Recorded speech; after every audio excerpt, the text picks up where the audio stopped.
गणनायकाय गणदैवताय गणाध्यक्षाय धीमहि गुणशरीराय गुणमण्डिताय गुणेशानाय धीमहि गुणातीताय गुणाधीशाय गुणप्रविष्टाय धीमहि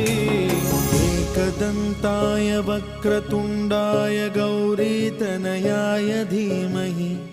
गजेशानाय भालचन्द्राय श्रीगणेशाय धीमहि